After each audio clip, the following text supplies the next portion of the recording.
is Shelley McLeod, and this is my psychedelic story. I was raised in the 80s. I'm a Gen X baby, and I was very much under the Nancy Reagan just say no, and I took it very seriously. I did not partake in smoking. I did not partake in drinking, marijuana, any sort of substances, whether they were legal or not. When I was 18, I went to the doctor and I was diagnosed with depression. And it was like the first time I felt I was somebody. Because starting at age 10, I had a school teacher who told my family I was fat, actually used those words, fat. And it actually began this insane diet culture, diet obsession, food addiction from the age of 10 until I was 47 years old. So at 18, when I went to the doctor and the doctor said, "You're depressed, let me give you some medication," I was so excited because I had an identity. I felt like somebody's listening to me. Somebody is going to make me feel happy, because I was not happy. I was always in my head, spinning with anxiety, obsessing over what I was eating, if I looked okay, if basically I was going to be accepted, not only by my peers, but also from my parents. Like ultimately my mom, I was just looking for her love and affection. But again, this is the 80s and 90s, which was the era of Baywatch and the era of Pamela Anderson and continual just dieting and jazzercise, Jane Fonda. I didn't see women in the gym as far as like building muscles and stuff. It was all just about being thin. Nothing discussed about being happy. So in my 20s, I went away to college and I had a whole new world open up to me. I was still about 330 pounds and I was determined to find somebody to love me. And so it was the dawn of the internet, brand new. You could get dating websites. And so I specifically typed in big, beautiful women and men seeking big, beautiful women. And I found a gentleman near where I was going to college in the Bay Area. And we had a really wonderful relationship for about 7 years. But what I found was that a lot of my trauma from my childhood growing up, even generational trauma before I was even born, kept seeping into the relationship. And I just found all these faults in others, never wanting to look at myself and do anything for myself. And so again, I was still involved in the diet culture. I was still obsessed with just food. By now, I discovered the Atkins diet.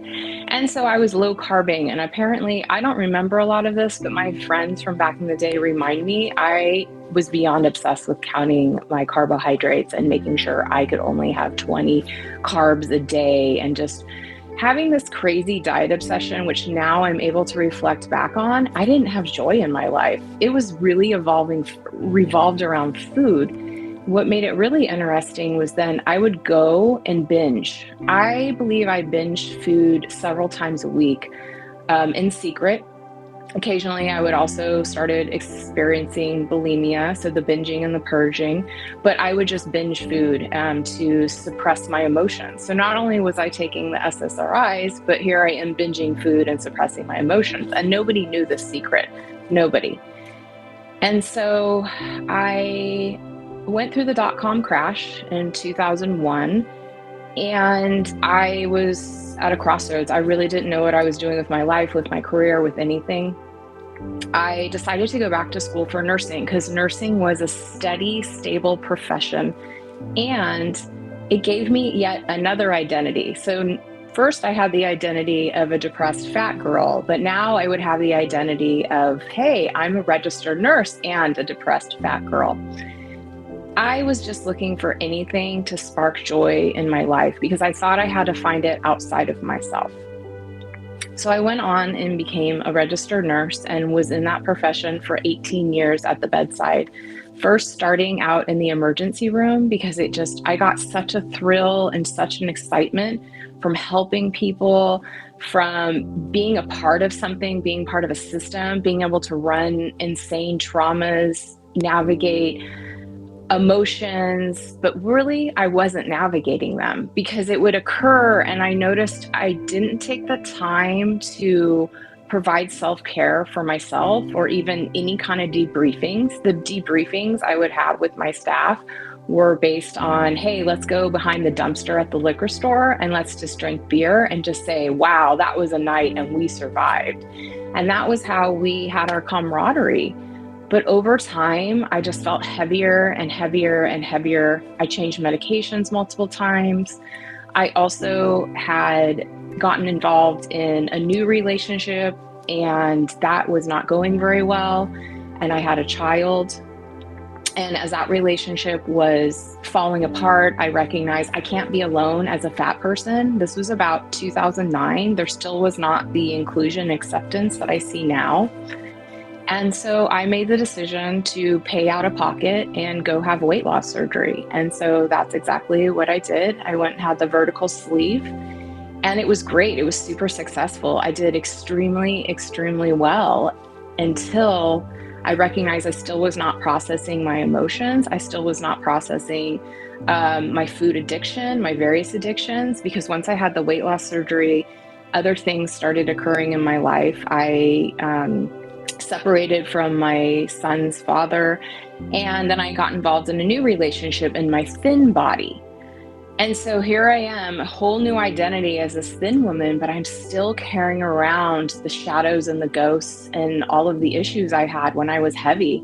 And what it was shame. I was carrying around this enormous amount of shame. And so as I wasn't able to shake the shame, I kept taking the medications the doctors would give me. I did some talk therapy, but I noticed that my talk therapy was very much trauma dumping. I also was not realizing that the profession I was in, specifically working in the emergency room, and the constant traumas that I was encountering day in and day out, the constant emotions, the highs and the lows.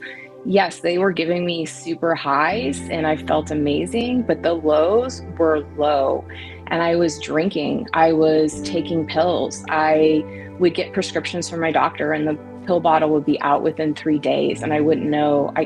I just wouldn't even realize that I had taken all these meds.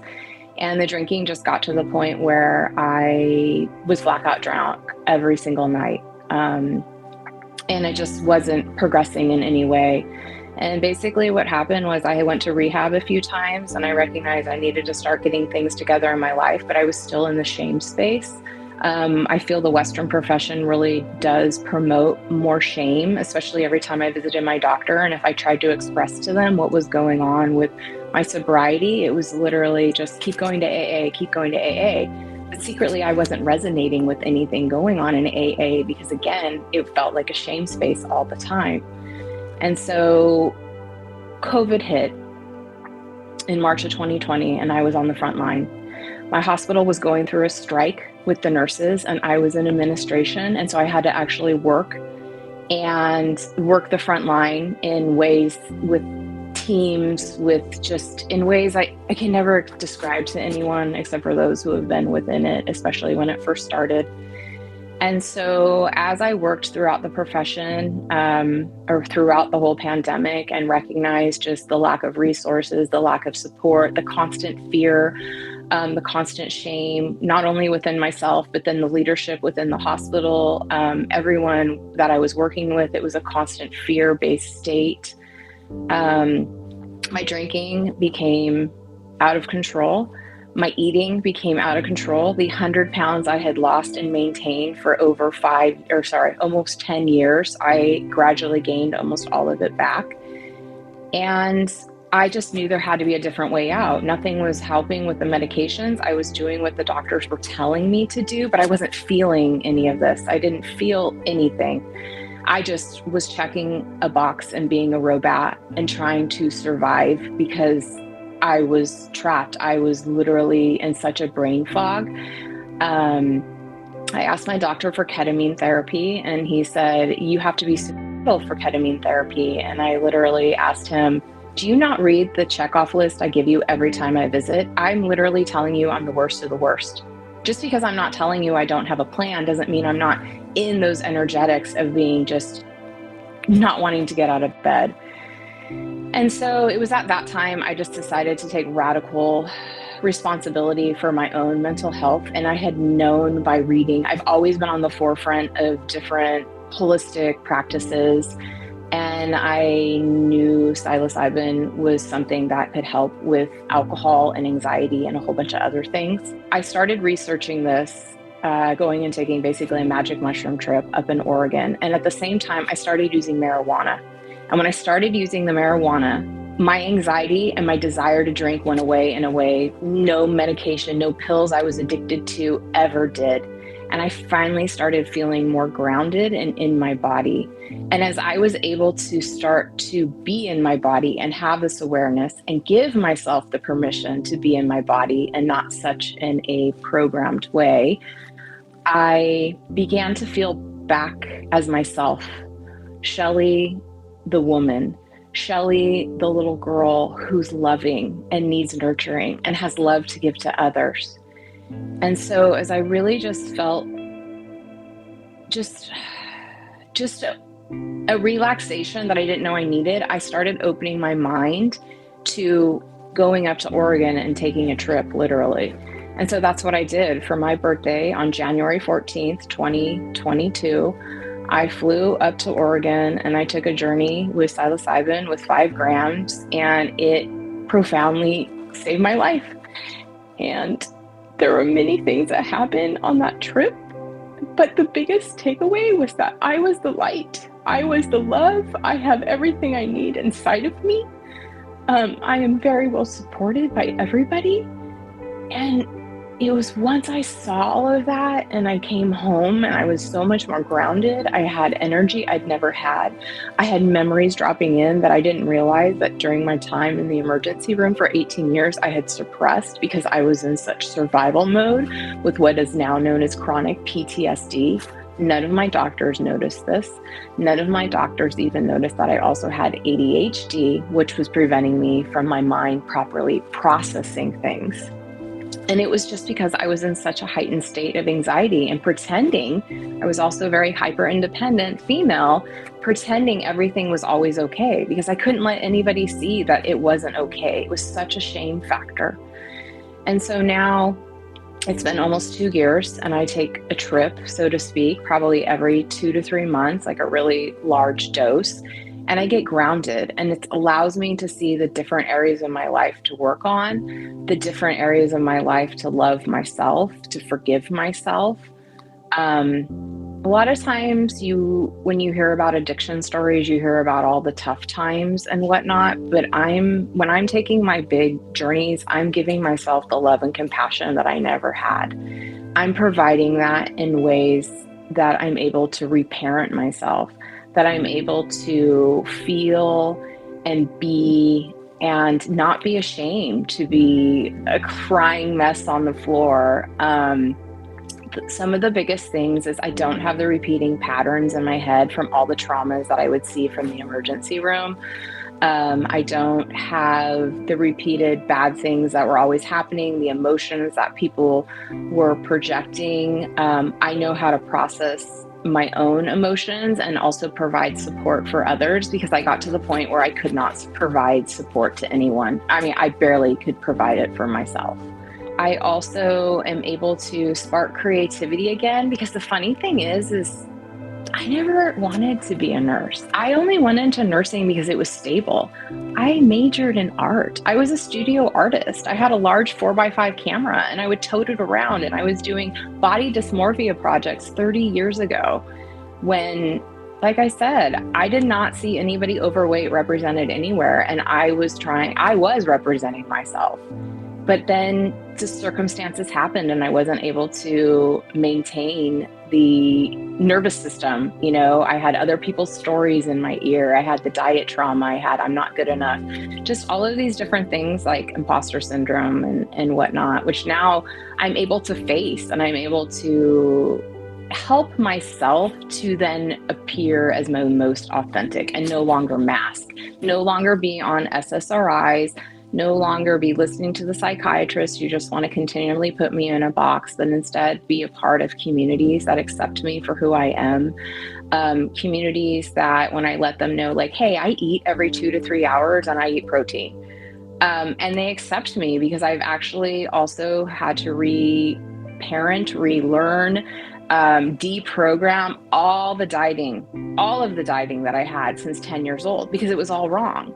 In fact, now I will eat certain foods and my body will immediately get ill, whether I get nausea, whether I get tingles in my throat, sniffles in my nose. Those are all signs from my body letting me know that, hey, this probably isn't a great thing to be eating anymore. As far as like alcohol and my addiction to that, I physically cannot even drink or smell alcohol. I have an adverse reaction to it. And the same goes for really low vibrational food. The food that I would go and binge on in the bathroom or in my bedroom all by myself, I physically can no longer eat. I've been able to just really do deep healing into the shadows of why I chose substances, why I just didn't know any better. I didn't know any better. And it's the same within the nursing profession, because it's a dirty little secret. Nobody wants to talk about cumulative caretaking trauma. And that's the repeated events, the repeated traumatizations over and over and over again. And nobody wants to talk about it. And the facility I was at, we did not do debriefings. Like I said, we went behind the dumpster and we drank beer. But now I'm here to tell my story and to let others know that there's ways out of their mental illness. There's ways out of their depression. There's ways out of their anxiety. And most importantly, there's ways out of their addiction. There's ways to completely reprogram and go about living in a different way that you may not even think is possible. And that's why I love psychedelics. For 18 years, I saw the same people come in and out, in and out, in and out with their addictions, with their mental health issues. And I didn't see the progress. I didn't see them getting well. And now I see it. It comes from within. It doesn't come from following all these rules and whatnot. It comes from within. It comes from getting down to the reparenting of things that occurred to you as a child. It's the compassion you give yourself. It's the compassion that you, and the love that you radiate to others. It's a whole entire mind, body, spirit. And this is why I'm so passionate about psychedelics. And this is my story.